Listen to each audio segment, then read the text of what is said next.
नमस्कार साथियों, कैसे हैं आप सभी। मैं इंजीनियर सत्येंद्र सिंह आप सभी का तक्षशिला एकेडमी के इस मंच पर हार्दिक स्वागत करता हूं।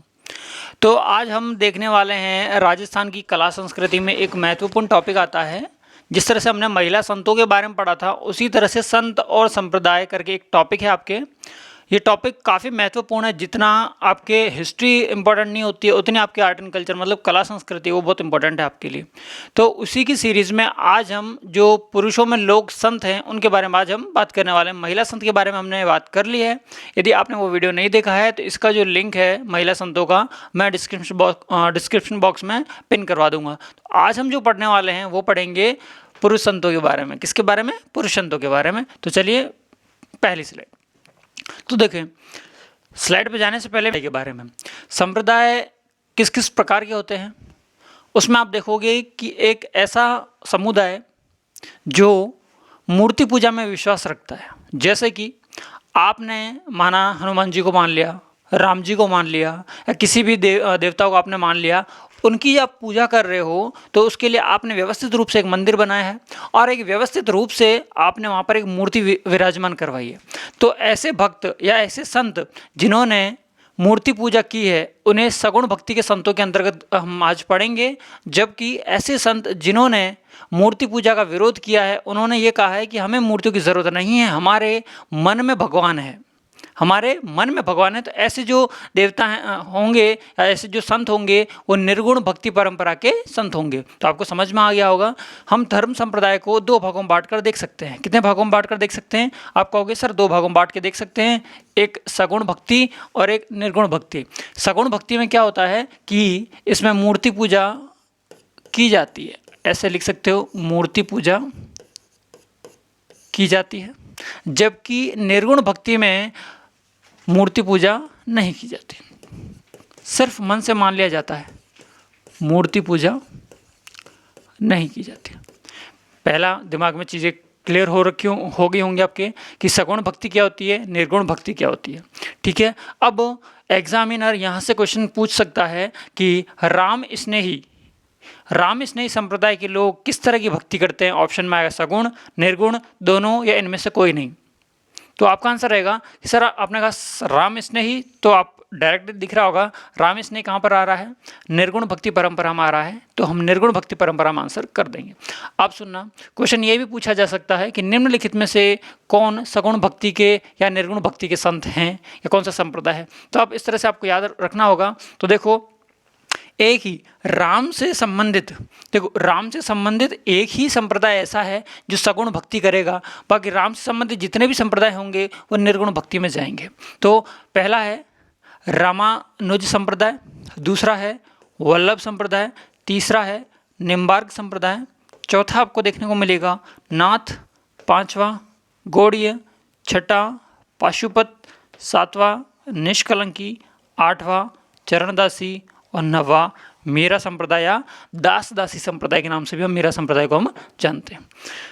तो आप क्या करोगे? आप कहोगे सर इतना सारा याद करना होगा क्या? मैं कहूँगा नहीं, हमें क्या करना है, किसी एक को जिसमें आपको अच्छा लग रहा है किसी एक को आप याद कर लो, आपको ये सारी चीज़ें क्लियर हो जाएगी। यदि सगुण भक्ति की याद कर लिए तो उसमें से एलिमिनेट करके आप निर्गुण भक्ति के संतों को निकाल सकते हैं। ठीक है। पहली स्लाइड में हमने क्या क्या जानकारी ले ली कि सगुण भक्ति क्या होती है, निर्गुण भक्ति क्या होती है, सगुण भक्ति के जो संप्रदाय कौन कौन से हैं और निर्गुण भक्ति को सपोर्ट करने वाले संप्रदाय कौन कौन से हैं। आगे देखेंगे। कभी कभार होता यह है कि मान लिया जैसे एक रामानंदी संप्रदाय आएगा। रामानंदी संप्रदाय सगुण भक्ति का है। किसका है? सगुण भक्ति का है।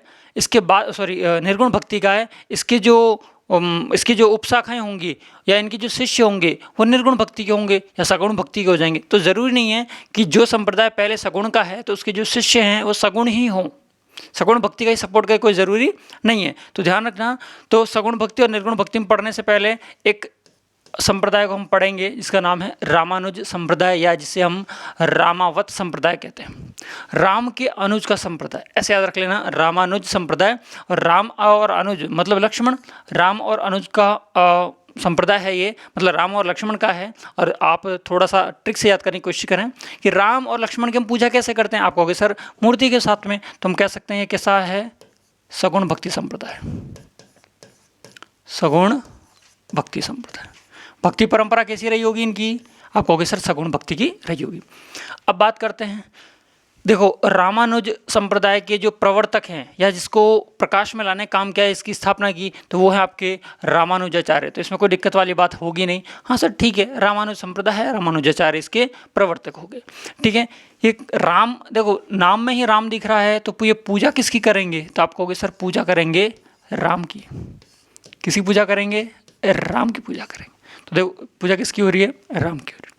आगे मुख्य पीठ, यहाँ से क्वेश्चन बहुत ज़्यादा इंपॉर्टेंट आता है। ध्यान रखना, रामानुज और रामानंदी ये दो संप्रदाय हैं, इन दोनों की पीठ। लेकिन रामानंदी की हम जब बात पढ़ेंगे या रामानंद संप्रदाय जब बात पढ़ेंगे तब उसमें देखेंगे कि गलता जी भी आपको मिलेगा और साथ साथ में रेवासा सीकर भी मिलेगा। तो आप देखेंगे रामानुज संप्रदाय की जो प्रधान पीठ है, क्वेश्चन यहाँ से बहुत सी बार बनता है, इसलिए मैंने इसको स्टार लगा दिया है, गलता जी। गलता जी कहाँ है? आप कहोगे सर जयपुर में। और ध्यान रखना, इस गलता जी में बंदरों की अधिकता होने की वजह से इसको मंकी वैली के नाम से भी जानते हैं। कौन सी वैली? मंकी वैली के नाम से भी जानते हैं। अब आपसे पूछ लिया जाए कि मंकी वैली में किस संप्रदाय की प्रमुख पीठ है, तो आपका आंसर आ जाएगा रामानुज संप्रदाय। ठीक है, रामानुजाचार्य हैं, इनके एक गुरु हुआ करते थे, इनका नाम है यमुनाचार्य। क्या नाम है? यमुनाचार्य। 2-3 बातें यमुनाचार्य के बारे में मैंने लिख रखी है और आगे रामानुज के बारे में कुछ बातें लिख रखी हैं। तो यमुनाचार्य हैं, उनका जो जन्म है वो 1017 ईस्वी में हुआ था। कहाँ हुआ था? तिरुपति नगर में। कहाँ हुआ था? तिरुपति नगर। आप कहोगे सर ये तिरुपति नगर कहाँ पर है? तो मैं कहूँगा ये है आपकी आंध्र प्रदेश में। कहाँ पर है? आंध्र प्रदेश में। ठीक, आगे चलते हैं। ब्रह्मसूत्र पर श्री भाष्य की रचना की है। अंडरलाइन करना इस चीज़ को कि ये जो क्वेश्चन है आपसे पूछा गया है कि श्री भाष्य की रचना किसने की है, तो आप कहोगे रामानुजाचार्य ने। किसने? सॉरी, यमुनाचार्य ने। रामानुजाचार्य के गुरु जिनका क्या नाम है? यमुनाचार्य ने किसकी रचना की है? तो श्री भाष्य की रचना की है। किस पर आधारित है? तो ये ब्रह्मसूत्र पर आधारित है। और यहाँ से एक बार लास्ट बार शायद वीडियो का पेपर था, उसमें मैचिंग के लिए आए थे ये, जितना मुझे याद है शायद वीडियो का ही था। तो विशिष्टाद्वैत भक्ति परंपरा का इसमें क्या मिलता है? दर्शन मिलता है। ध्यान रखना, ये इनके सिद्धांत हैं। जैसे कि इसके किसी रामानुज के पढ़ो विशिष्टाद्वैत, किसी के पढ़ोगे द्वैताद्वैत, किसी के पढ़ोगे भेदोभेद, किसी के पढ़ोगे शुद्धाद्वैत। ये आपको मैचिंग के लिए क्वेश्चन पूछे जा सकते हैं। तो लगभग हमारे यहाँ पर अभी तक जो इंपॉर्टेंट काम की चीज़ें आई हैं वो ये चीज़ आपको देखने को मिले। देखो ये रही।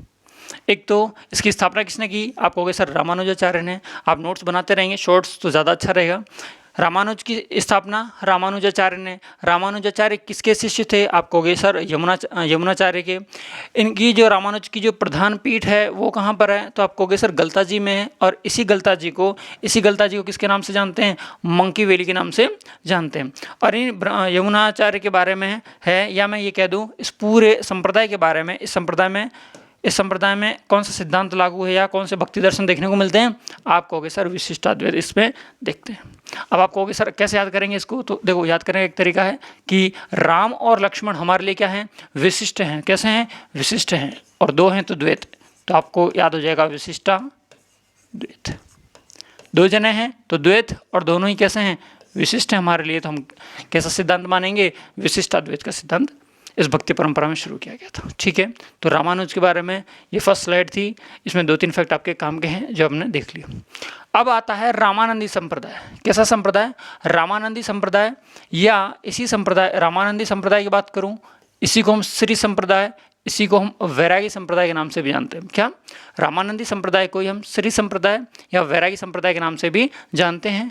इसकी जो प्रवर्तक हैं वो है आपके रामानंद जी। कौन है?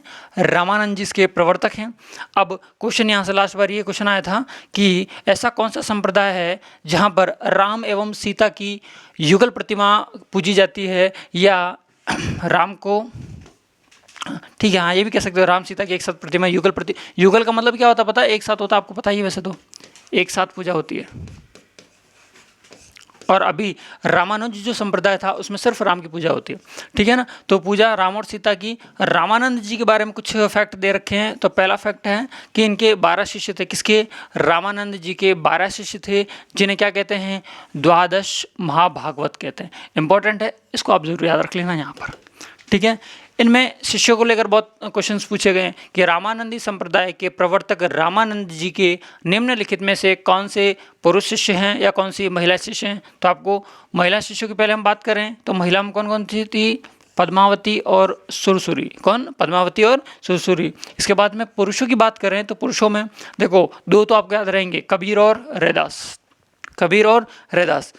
आप ध्यान रखना धन्ना और पीपा को। धन्ना और पीपा, पीपा कौन है, ये वही हैं जो दर्जी समुदाय के आराध्य देवताएं। संत पीपा जो है आपके गागरण दुर्ग से संबंधित है। सदना जी, सेनाबाई और अनंतानंद, है ना। अनंतानंद के ही शिष्य होते हैं जिनका नाम होता है कृष्णदास पयहारी। कृष्णदास पयहारी मतलब पेय पदार्थ को ही आहार में ग्रहण करते थे, इसकी वजह से इनका नाम हो गया कृष्णदास पयहारी। पेय मतलब पेय पदार्थ, आहार मतलब आहार के रूप में सिर्फ पेय पदार्थ लेते थे। इनके बाद में कृष्णदास जी के भी शिष्य हुए। कृष्णदास जी के शिष्य हुए जिनका नाम है अग्रदास जी। क्या है, अग्रदास जी। अग्रदास जी, ठीक है ना। अग्रदास जी की बात करें तो इसके बाद में रामानंदी संप्रदाय की प्रमुख पीठ, ये यहाँ से थोड़ा सा इसको इम्पोर्टेंट करना, गलता जी। ठीक है, प्रमुख पीठ कौन सी है, गलता जी। रामानुज की भी यही थी। इसके बाद में अन्य पीठ की बात करें तो रेवासा सीकर वाली आपको बहुत इंपॉर्टेंट है। कौन सी, रेवासा सीकर वाली आपके इंपॉर्टेंट रहेगी। आगे बात करें रामानंदी जो साधु होते हैं, एक बार क्वेश्चन पूछा गया था कि ऐसा कौन सा संप्रदाय है जहाँ पे साधु जनेऊ और तुलसी की माला पहनते हैं। तो आप कहोगे सर रामानंद चल रहा है, तो कौन सा संप्रदाय होगा ये, रामानंदी संप्रदाय। रामानंदी संप्रदाय। रामानंदी संप्रदाय में जनेऊ धारण किया जाता है जो भी अनुयायी होंगे, और तुलसी की माला पहनते हैं। पहली बात। गोपीचंद का खड़ा तिलक, एक क्वेश्चन यहाँ से पूछा गया था और एक क्वेश्चन यहाँ से पूछा गया था कि गोपीचंद का खड़ा तिलक किस संप्रदाय के लोग लगाते हैं। तो आप कहोगे रामानंदी संप्रदाय के लोग लगाते हैं। इनके रहने का जो स्थान है वो क्या कहलाता है, अखाड़ा कहलाता है। कृष्ण भट्ट कलानिधि ने इस संप्रदाय पर सवाई जय सिंह के आदेश पर रामरासा लिखवाया। बहुत इंपॉर्टेंट ये क्वेश्चन पूछा गया कि रामरासा किसने लिखवाया। आप कहोगे किसने लिखवाया, तो सवाई जय सिंह ने। किस लिखने वाला कौन था, तो कृष्ण भट्ट कलानिधि। कौन था, कृष्ण भट्ट कलानिधि। ये किसके बारे में बात होगी, रामानंदी संप्रदाय के बारे में बात होती है। आगे बात करते हैं, अगला ही राम स्नेही। देखो अभी तक हम क्या क्या चल रहे हैं, हमने देखा था रामानुज संप्रदाय, हमने देखा था रामानंद या श्री संप्रदाय या वैरागी संप्रदाय। अब आ गया राम स्नेही। कौन सा संप्रदाय, राम स्नेही। इसकी जो पीठ थी गलता जी थी, मुख्य पीठ। इसकी भी मुख्य पीठ गलता जी है। गलता जी के साथ में एक और क्या याद रखना होगा हमें, रेवासा। अब हम किस में चलेंगे, राम स्नेही में। गुदड़ा, दांतड़ा, भीलवाड़ा में इसकी राम स्नेही की पीठ आपको मिलेगी। और इसके बाद में और भी आपको, सॉरी, दांतड़ा भीलवाड़ा में ये सारी हैं। शाहपुरा में है, खेड़तल में है, रेड़ में है और खेड़ापा में है। तो आप देख रहे हैं किसको, राम स्नेही को। ये राम स्नेही जो है, राम स्नेही जो संप्रदाय है वो इन्हीं के शिष्यों द्वारा संचालित है। किसके, रामानंदी जो संप्रदाय है। रामानंदी जो संप्रदाय था ये हमने आपको बात की, ये सगुण भक्ति का था। किस भक्ति का था, सगुण भक्ति का था। लेकिन इसी के शिष्य थे ये, इसी के कौन थे, शिष्यों के द्वारा बनाया गया एक संप्रदाय। संप्रदाय का नाम हो गया राम स्नेही संप्रदाय। और सबसे बड़ी बात ये थी, शिष्य सगुण भक्ति के थे, लेकिन इन्होंने जो संप्रदाय चलाया वो किस भक्ति का था, निर्गुण भक्ति का था। तो राम स्नेही संप्रदाय। ऐसे कहते हैं ना, हमें किसी से स्नेह है, प्रेम है, तो उसके लिए हमें मूर्ति की ज़रूरत नहीं होती है, उस तरह से आप याद रख सकते हो। तो ये कैसे भक्ति हैं, निर्गुण भक्ति परंपरा के प्रवर्तक हैं। और राम स्नेही से, राम को स्नेह करना है तो उनकी चरण पादुका रख लीजिए, तो आपको याद रह जाएगा रामचरण जी इसके कौन है, प्रवर्तक है। रामचरण जी इसके प्रवर्तक हैं।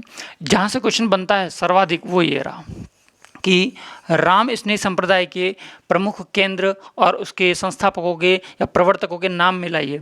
तो पहला ही क्वेश्चन यहीं से बनेगा। तो आपको क्या पूछा जाएगा, शाहपुरा शाखा कहाँ पर है, आपको कहोगे सर भीलवाड़ा में। सिंहथल शाखा कहाँ है, बीकानेर में। रेड शाखा कहाँ है, मेड़ता में। खेड़ापा शाखा कहाँ है, जोधपुर में। ठीक है, ये शाखाएँ हैं इसकी। अब इनके प्रवर्तक कौन कौन है वो देखें आप। इनके प्रवर्तक कौन कौन, शाहपुरा के हैं रामचंद्र जी, सिंहथल के हैं हरि रामदास जी, रेंड के हैं दरियाव जी, और खेड़ापा के हैं रामदास जी। अब सुनना, क्वेश्चन कैसे कैसे बन सकता है। शाखा को और स्थान को मिलवा लेगा, या मिसमैच है या कौन सा संगत है, 3 तरह से ये बन जाएगा।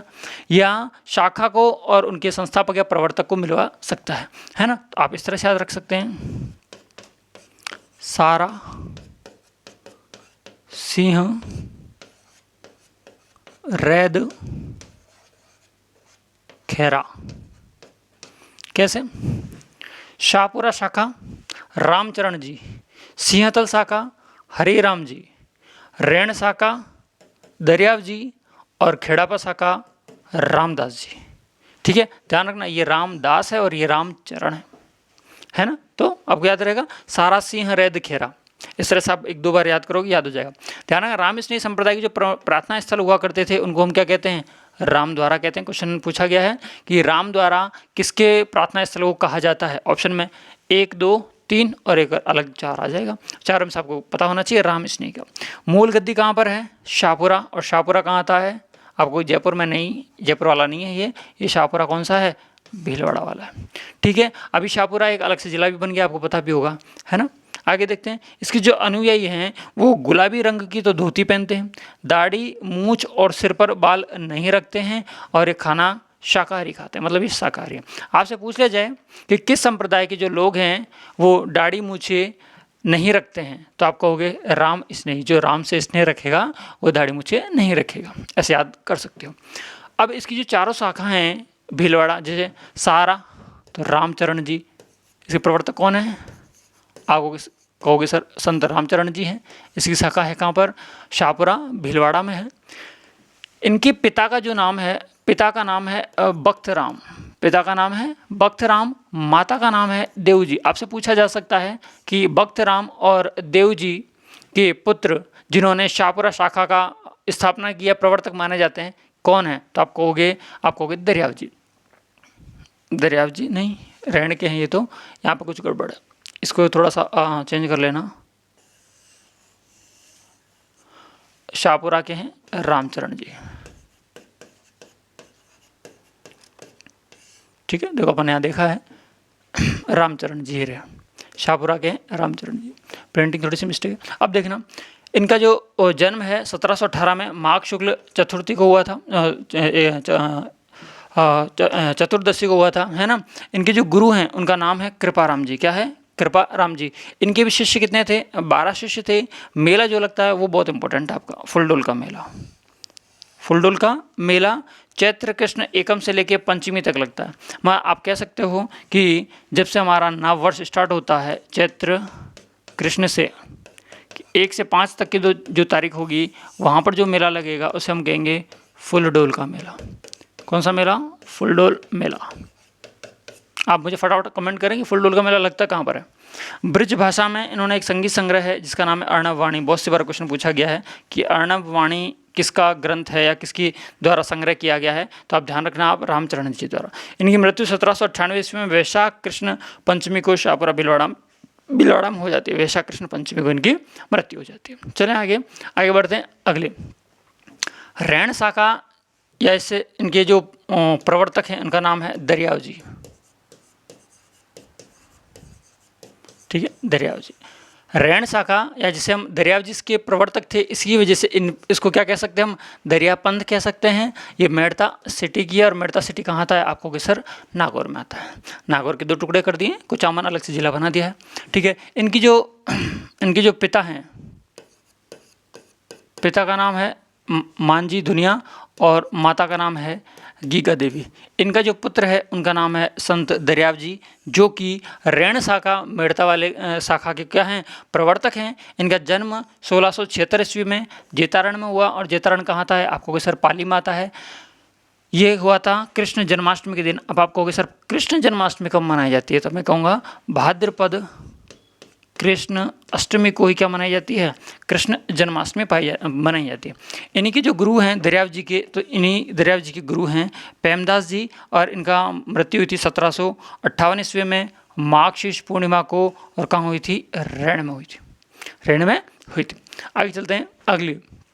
आगे सिंहथल, सिंह ह से हरिरामदास जी। देखो ये आ गए हरिरामदास जी। हरिरामदास जी के माता पिता का नाम आप देख ही रहे हो, पिता का नाम है भागचंद जोशी, जबकि माता का नाम है रामी देवी। इन दोनों का पुत्र हुआ, जिनका जन्म कहाँ हुआ था? इनका जन्म कहाँ होगा? बीकानेर में होना चाहिए, बिल्कुल बीकानेर में होगा। हरिराम दास जी की जो पत्नी थी, इनकी जो पत्नी थी उनका नाम था चंपा देवी। क्या था? चंपा देवी। और इन दोनों का जो पुत्र है उनका नाम था बिहारी दास। आपसे पूछा जा सकता है कि बिहारी दास किस संत के पुत्र थे? तो आप कहोगे हरिदास जी के। इनके गुरु जयमल दास, बहुत इंपॉर्टेंट है। जयमल दास कहाँ के हैं?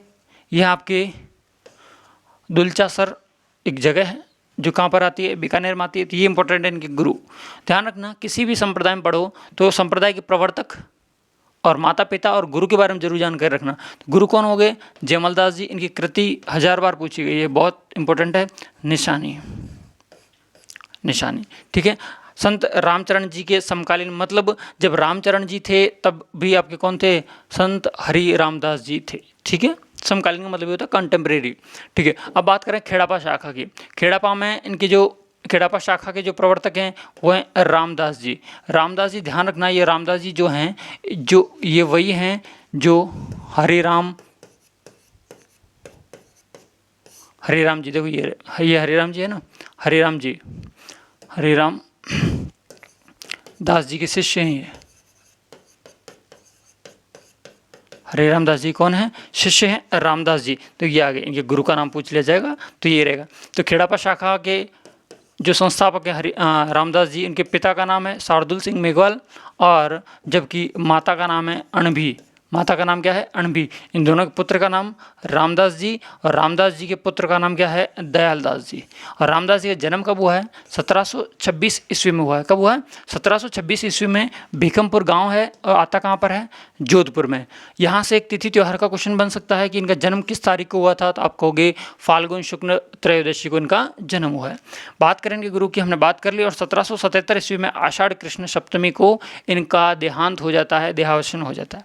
साधु की इन्होंने 5 शाखाएं चलाई थी। इसमें पहला नाम, आपसे एक क्वेश्चन पूछा गया है कि खेड़ापा शाखा में साधु की 5 शाखाओं में से निम्नलिखित में से कौन सी शाखा नहीं है? तो ध्यान रखना, विरक्त है, विदेह है, परमहंस है, प्रवृत्ति है और गृहस्थी है। गृहस्थी में तो सामान्य जनजीवन जो जिएगा वही चलेगा।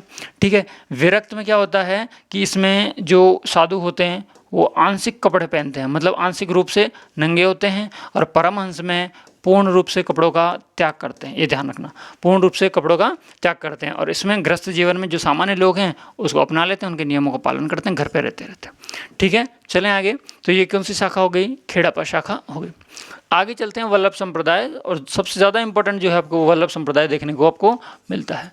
क्यों मिलता है? कारण आपको मैं बताऊंगा। वल्लभ संप्रदाय, इसी संप्रदाय को हम पुष्टि मार्गी संप्रदाय के नाम से भी जानते हैं। किस नाम से जानते हैं? पुष्टि मार्गी संप्रदाय के नाम से जानते हैं। इनकी जो संस्थापक हैं इनका नाम इसी में मिल जाएगा। लगभग जो संप्रदाय हैं उनके जो प्रवर्तक हैं उनका नाम आपको उस हेडिंग में ही मिल जाएगा। हाँ, ये हो सकता है कि पुष्टि मार्गी दे दिया और आपको पता ही नहीं है कि पुष्टि मार्गी संप्रदाय को ही वल्लभ संप्रदाय कहते हैं, तो आप इसका आंसर नहीं कर पाएंगे। क्योंकि वल्लभ संप्रदाय के जो प्रवर्तक हैं या संस्थापक हैं वो है आपके वल्लभाचार्य। कौन है? वल्लभाचार्य। इनके उपास्य देवता कौन होंगे? तो आप कहोगे सर वल्लभाचार्य हैं तो हमने इतना सुना है कि ये श्री कृष्ण के या श्रीनाथ जी के क्या हैं? उपासक होते हैं। तो उपास्य देवता भी कौन हो जाएंगे? इनके श्रीनाथ जी हो जाएंगे। तो ये आपके लिए इंपॉर्टेंट रहेगा। जब हम उपासना श्रीनाथ जी कर रहे हैं तो पूजा भी किसी करेंगे? तो आप कहोगे सर कृष्ण की पूजा करेंगे। तो हाँ, बिल्कुल ठीक है। लेकिन आपसे ये पूछ लिया जाए कि कृष्ण के बाल रूप की पूजा, मतलब बालक जब थे उस रूप की पूजा जहाँ की जाती है उस स्थान का नाम श्रीनाथ जी, जो कि नाथद्वारा राजसमंद में है। और ये किस संप्रदाय से संबंधित है? वल्लभ संप्रदाय से संबंधित है। लोकप्रिय क्या किसने बनाया? तो ध्यान रखना, विट्ठलनाथ जी की अष्टछाप कवि मंडली। ध्यान रखना, ये बहुत इंपॉर्टेंट है। पहला क्वेश्चन तो ये बनता है कि अष्टछाप कवि मंडली, अष्टछाप कवि मंडली किसकी है? तो आप कहोगे सर विट्ठलनाथ जी की। किसकी है? विट्ठलनाथ जी की है। विट्ठलनाथ जी का संबंध किस संप्रदाय से है? तो आप कहोगे सर वल्लभ संप्रदाय से। ठीक है। इनके जो दर्शन होते हैं उसको दर्शनों क्या कहते हैं? वल्लभ संप्रदाय में जो दर्शन होते हैं उनको बोलते हैं झांकी। और ये तो बहुत सी बार क्वेश्चन पूछा गया है कि वल्लभ संप्रदाय का जो संगीत होता है उसे क्या कहते हैं? तो आप कहोगे सर हवेली संगीत। क्या होता है? हवेली संगीत। मूल मंत्र क्या है? श्री कृष्णम शरणम गम, श्री कृष्णम शरणम गम। दामोदर दास जी और गोविंद जी सिहाड़ में श्रीनाथ जी की मूर्ति को लेकर आए थे। कहाँ से लेके आए थे? आप कहोगे सर वृंदावन से। और कहाँ से लेके आएंगे? वृंदावन। जब मुगलों ने सभी उनको तोड़ना चालू किया था मंदिरों को, तब की बात है, तब दामोदर जी और गोविंद जी उनसे बचाने के लिए, है ना, उनसे बचाने के लिए इस मूर्ति को कहाँ ले आए, श्रीनाथ जी में ले आए। और श्रीनाथ जी में ला के और कहा, जब उस टाइम श्रीनाथ जी जो है वो नाथ द्वारा में ही आता था, अब नाम हो गया नाथ द्वारा, पहले गांव का नाम था नाथ द्वारा, पहले गांव का नाम क्या था, पहले गांव का नाम था सिंहाड़ गांव। उस समय मेवाड़ के अंतर्गत ये आता था, किसके अंतर्गत आता था, मेवाड़ के अंतर्गत आता था। और इन्होंने कहा था, उस समय मेवाड़ के महाराणा थे, महाराणा राज सिंह। कौन थे, राज सिंह को कहा कि इस तरह की बातें हो रही हैं, मूर्तियाँ को तोड़ा जा रहा है ना, तो आप हमारी इन श्रीनाथ जी की मूर्ति की रक्षा करें। तो इन्होंने इस मूर्ति की रक्षा की। तो लेकर कौन आया था, दामोदर दास जी आए थे और गोविंद जी आए थे। कहाँ आए, सिंहाड़ गांव में। सिंहाड़ गांव का नाम ही श्रीनाथ जी के उपलक्ष्य में, श्रीनाथ जी के उपलक्ष्य में क्या आ गया, नाथ आ गया। और ध्यान रखना, इनके जो मंदिर होते हैं उनको क्या कहते हैं, द्वारा कहते हैं। तो बन गया ये नाथ द्वारा। क्या बन गया, नाथ द्वारा। आगे बढ़ते हैं। मुख्य मंदिर महाराणा राज सिंह ने बनवाया, ठीक है, मैंने बताई दिया आपको। मुख्य पीठ कहाँ पर है, सिंहाड़ गांव में होगी, जो कहाँ पर है, नाथ द्वारा में। और नाथ द्वारा किस जिले में आता है, आपको कहोगे सर राजसमंद जिले में आता है। ठीक है, ये वही राज सिंह है जिसने औरंगजेब से युद्ध किया था। और ये वही राज सिंह है जिसने चारुमती से विवाह किया था। चारुमती जिससे कौन शादी करना चाहता था, जिससे औरंगजेब शादी करना चाहता, ये वही अपने राज सिंह है। आगे बात करते हैं अगले। इसी वल्लभ संप्रदाय में विट्ठलनाथ जी जो हैं, विट्ठलनाथ जी के 7 पुत्र हुए। और उन्हीं 7 पुत्रों के नाम पर श्रीनाथ जी के आपको कितने स्वरूप देखने को मिलते हैं, आप कहोगे सर 7 स्वरूप देखने को मिलते हैं। तो पहला स्वरूप कहाँ पर है, पहला मंदिर मथुरेश्वर जी का मंदिर है, जो कि कोटा में है। और कोटा कहाँ आता है, आपको कहोगे सर राजस्थान में आता है, एजुकेशन सिटी के नाम से। दूसरा है विट्ठलनाथ जी का मंदिर, आप कहोगे सर विट्ठलनाथ जी वल्लभ से मिलता जुलता है, नाथ द्वारा है। और नाथ द्वारा कहाँ आता है, आप कहोगे सर राजसमंद में। कहाँ पर, राजसमंद में। इसके बाद हम बात करेंगे हम द्वारका नाथ जी का मंदिर है। द्वारका नाथ जी का मंदिर कहाँ है, कांकरोली। और कांकरोली भी कहाँ आएगा, आप कहोगे सर राजसमंद में। ये लो, ठीक है जी। आगे बढ़ते हैं। अगला है कि गोकुलनाथ जी का मंदिर, ये है आपके गोकुल। और ये गोकुल कहाँ आता है, आप कहोगे सर उत्तर प्रदेश में। कहाँ आता है, उत्तर प्रदेश में। अगला है आपके गोकुल चंद। देखो गोकुल नाथ आएगा तो यूपी, जबकि गोकुल चंद आएगा तो कामा। और कामा कहाँ आता है, भरतपुर में। और भरतपुर कहाँ आता है, आप कहोगे सर राजस्थान में। ठीक है, इसके बाद में है बाल कृष्ण जी का मंदिर, जो कि सूरत। और सूरत कहाँ पर आता है, आप कहोगे सर गुजरात में आता है। तो ठीक है, इसके बाद में 7वां नंबर का मदन मोहन। ये क्वेश्चन पूछा गया था कि मदन मोहन जी का मंदिर राजस्थान में कहाँ है, तो आप कहोगे सर करौली में। कहाँ पर है, करौली में। ठीक है, ये समझ में आया। वल्लभ संप्रदाय बहुत इंपॉर्टेंट है, आपको याद भी रखना है। 1-2 बार वीडियो को रिकेप करके देख लेना, आपको याद हो जाएगा। हाँ जी, ये ठीक है। वल्लभाचार्य के बारे में हमने देख लिया। वल्लभ संप्रदाय के जो प्रवर्तक हैं वल्लभाचार्य, उनका जीवन परिचय है। तो इनके पिता का नाम था लक्ष्मण भट्ट। पिता का नाम क्या था, लक्ष्मण भट्ट। और माता का नाम था यल्लमंगरू। यल्लमंगरू, इन दोनों से इनका जो पुत्र था उनका नाम था वल्लभाचार्य। और वल्लभाचार्य की जो पत्नी थी, इनकी जो पत्नी थी उनका नाम है महालक्ष्मी, जो कि देवभट्ट की कौन थी, पुत्री थी। इन वल्लभाचार्य और महालक्ष्मी से पुत्र का जन्म हुआ। इन पुत्र का नाम था गोपीनाथ जी और विट्ठलनाथ जी। अभी पढ़ रहे थे विट्ठलनाथ जी, ये इनकी पुत्री थे। ठीक है, इनका जन्म कब हुआ है, 1478 ईस्वी में चंपारण बिहार में हुआ था, ध्यान रखना। और वैशाख शुक्ल एकादशी को हुआ था। कब हुआ, वैशाख शुक्ल एकादशी को। इनका ग्रंथ सबसे ज़्यादा इंपॉर्टेंट है कि वल्लभ संप्रदाय या वल्लभाचार्य का ग्रंथ कौन सा है, तो आप कहोगे सर अणुभाष्य। सिद्धांत उससे भी ज़्यादा महत्वपूर्ण है, या दर्शन उससे भी ज़्यादा महत्वपूर्ण है। दर्शन है शुद्धाद्वैत। विशिष्टाद्वैत किसका है, फटाफट कमेंट में आंसर करें। और इनकी जो मृत्यु है वो 1530 ईस्वी में आषाढ़ शुक्ल द्वितीया को इनकी हो गई थी। और कहाँ पे हो गई थी, ये काशी में हो गई थी। क्लियर है बात, आगे चलें। अगली स्लाइड, ये भी एक अच्छा इंपॉर्टेंट है। क्यों, क्योंकि इसकी जो मैन पीठ है वो यहाँ पर नहीं है, लेकिन इसकी अन्य पीठों में हम देखेंगे, सलेमाबाद को देखेंगे। इसके बाद में अन्य पीठ में उदयपुर में आपको देखने को मिलेगा। तो निम्बार्क संप्रदाय, जिसे हम हंस संप्रदाय, सनकादि संप्रदाय, नारद संप्रदाय, नेमावत साध संप्रदाय के नाम से जानते हैं, जिसके प्रवर्तक हैं निम्बकाचार्य। और ध्यान रखना, इस संप्रदाय को मारवाड़ में नेमावत संप्रदाय कहा जाता है। कहाँ, मारवाड़ में। ठीक है, आगे चलते हैं। इसकी मुख्य पीठ कहाँ पर है? मैंने कहा था राजस्थान में नहीं है, मुख्य पीठ कहाँ पर है? आपको कहोगे सर वृंदावन। वृंदावन कहाँ आता है? उत्तर प्रदेश में आता है। लेकिन राजस्थान में इसकी पीठ कहाँ पर है? सलेमाबाद में है। और सलेमाबाद कहाँ आता है? किशनगढ़ अजमेर में आता है। ये वही सलेमाबाद है जो कि आप ये कह सकते हो कि जो निम्बार्क संप्रदाय है वो किस नदी के किनारे, सलेमाबाद में किस नदी के किनारे? तो आप कहोगे सर रूपनगढ़, रूपनगढ़ नदी के किनारे सलेमाबाद पीठ की स्थापना की गई है। आप कहोगे राजस्थान में सर सलेमाबाद के अलावा और कहीं है क्या? मैं कहूँगा हाँ। कहाँ पर है? तो आप बता दोगे सर उदयपुर में, और इसकी पीठ है। किसकी पीठ? निम्बार्क संप्रदाय की पीठ है।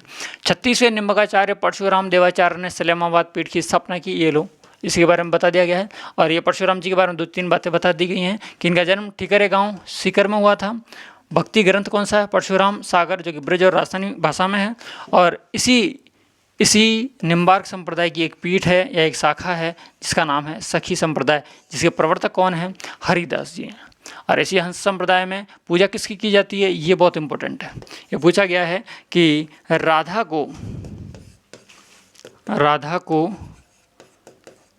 कृष्ण की पत्नी मानकर किस संप्रदाय में पूजा की जाती है? तो आप कहोगे हंस संप्रदाय या निम्बार्क संप्रदाय में की जाती है। तो राधा कृष्ण की युगल रूप में पूजा की जाती है।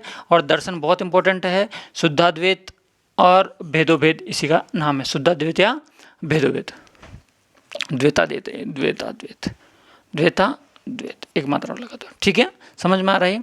आगे बढ़ते हैं अगली स्लाइड की ओर। अगली स्लाइड में इतना इंपॉर्टेंट तो नहीं है, लेकिन बट फिर भी हमें पढ़ लेना चाहिए, क्या पता एग्जाम कहाँ से क्वेश्चन है। गौड़ी संप्रदाय, अचिंत्य भेदोभेद संप्रदाय, इसके जो संस्थापक हैं वो तो हैं आपके माधवाचार्य, जबकि इसके जो प्रवर्तक हैं वो हैं आपके गौरांग महाप्रभु चैतन्य। इसके संस्थापक मैंने बता दिया, ये है आपके द्वैताद्वैत का सिद्धांत दिया इन्होंने। किसका?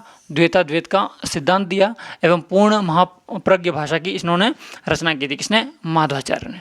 प्रवर्तक गौरांग महाप्रभु चैतन्य। आराध्य देवता श्री कृष्ण के या विष्णु के। इनकी जो मुख्य पीठ है वो गोविंद देव जी का जो मंदिर है सिटी प्लेस, और सिटी प्लेस कहाँ पर है? आपको सर उदयपुर में भी है। हाँ है, लेकिन ये जो गोविंद देव जी का जो मंदिर है वो सिटी प्लेस या चंद्र महल जयपुर में है। कहाँ पर है? सिटी प्लेस या चंद्र महल। प्रभावित किससे कौन हुआ था? इस गौड़ी संप्रदाय से आमेर का एक राजा हुआ करता था जिसका नाम था मानसिंह। मानसिंह प्रथम इस संप्रदाय से काफ़ी प्रभावित था। बात करते हैं इस संप्रदाय के साधु विष्णु स्वामी कहलाए, इंपॉर्टेंट है। और जो कि क्या धारण करते थे? हथियार धारण करते थे। ये ध्यान रखना आप, बहुत इंपॉर्टेंट चीज़ है।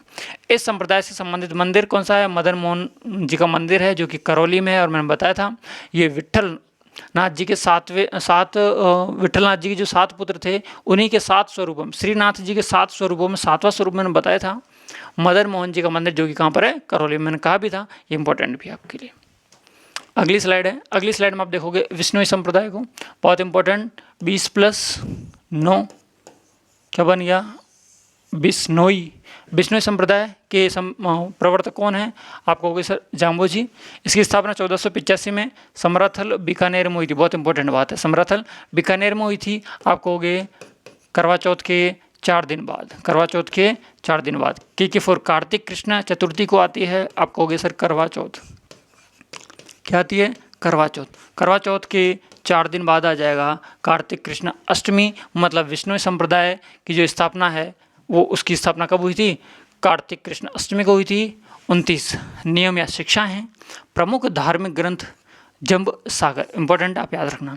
प्रमुख पीठ जो है मुकाम तालवा नोखा बीकानेर, बहुत इंपॉर्टेंट। अन्य तीर्थ स्थलों में देखो जांबा फलौदी में, रामाड़ावास पीपाड़ जोधपुर में, जांगलू बीकानेर में, रोटू नागौर में, लोधीपुर मुरादाबाद में। लेकिन मुरादाबाद ध्यान रखना आता कहाँ पर? यूपी में आता है। ठीक है, विष्णु संप्रदाय इंपॉर्टेंट है, आप ये ध्यान रखना। 2 संप्रदाय काफ़ी ज़्यादा इंपॉर्टेंट रहते हैं, वल्लभ संप्रदाय, निम्बार्क संप्रदाय और एक ये विष्णु संप्रदाय। जाम्बोजी धनराज जी का, इनका जाम्बोजी जो कि विष्णोई संप्रदाय के प्रवर्तक हैं। जाम्बोजी, उनकी थोड़ी जीवन परिचय देख लेते हैं। इनके जो पिता हैं, एक क्वेश्चन पूछा गया कि लोहट जी और हंसा देवी के पुत्र हुए उन संत का क्या नाम है? तो आप कहोगे जाम्बोजी। इन्हीं जाम्बोजी का बचपन का क्या नाम था? तो आप कहोगे धनराज। क्या था? धनराज। इनका जन्म 1451 ईस्वी में पीपासर नागौर में हुआ था। इंपॉर्टेंट है, कब हुआ था? भाद्रपद कृष्ण अष्टमी को भाद्रपद कृष्ण अष्टमी। और कृष्ण जन्माष्टमी यही तो है, भाद्रपद कृष्ण अष्टमी। क्या मैं ये नहीं कह सकता कि कृष्ण जन्माष्टमी को जन्म हुआ था? कृष्ण का जन्म हुआ जब इनका भी जन्म हो गया था, ऐसे कह सकते हैं कृष्ण जन्माष्टमी। ठीक है, इसके बाद में इनके गुरु कौन है? ग से गुरु गोरखनाथ। उपनाम गेहला गूंगा पूछा गया क्वेश्चन है। पर्यावरण वैज्ञानिक, ये भी क्वेश्चन पूछा गया है। इन्हीं को हम कृष्ण का अवतार, विष्णु का अवतार के रूप में भी जानते हैं। इनकी वाणियाँ सुपर इम्पोर्टेंट हैं, ध्यान रखना। ये शब्द वाणी और जंब वाणी किसकी रचना है, ऐसे पूछी जा सकती है, तो आप कहोगे जाम्बू जी की। इसके बाद में इन्होंने समाधि कहाँ ली थी? मुकाम तालवा नोखा बीकानेर में ली थी। जहाँ इनका जन्म हुआ है? नहीं, जन्म नहीं हुआ है यहाँ पर। यहाँ पर क्या है? पीपासर में तो इनका जन्म हुआ है। यहाँ पर तो इनकी क्या है? समाधि भी और इनका मंदिर भी है, नोखा बीकानेर में। उपदेश क्या कहलाते हैं, ये पूछा गया था कि जाम्बू जी के जो उपदेश हैं, या विष्णु संप्रदाय के प्रवर्तक जाम्बू जी के उपदेश क्या कहलाते हैं? तो आप कहोगे सर साथरी कहलाते हैं। ये क्वेश्चन पूछा गया यहाँ से, इसको अंडरलाइन करें। इनकी जो मृत्यु है वो 1536 ईस्वी में लालासर गांव में हुई थी। कहाँ हुई थी? लालासर गांव में इनकी मृत्यु हो जाती है। ठीक है, बाकी ये तो हो गया निम्बार्क संप्रदाय। ये सारे संप्रदाय कंप्लीट हो गए पार्ट 1 में। इसका जो पार्ट 2 रहेगा उसमें आपको चरणदासी संप्रदाय पढ़ेंगे, लालदासी संप्रदाय पढ़ेंगे, गौड़ी इसमें पशुपत संप्रदाय पढ़ेंगे। इन सब के बारे में हम अगले सेकंड पार्ट में बात करेंगे। ये आपका जो था वो था भाग 1। क्या था? भाग 1 था, जिसमें हमने चर्चा की कुछ सगुण भक्ति के संप्रदाय की और कुछ बात की हमने निर्गुण भक्ति के संप्रदाय की। तो ये सारा वीडियो आपको कैसा लगा है कमेंट के माध्यम से जरूर बताएं। अच्छा लगा है तो वीडियो को लाइक करें, चैनल को सब्सक्राइब करना ना भूलें। आज के लिए इतना ही, फिर मिलते हैं नए वीडियो के साथ में। जय हिंद।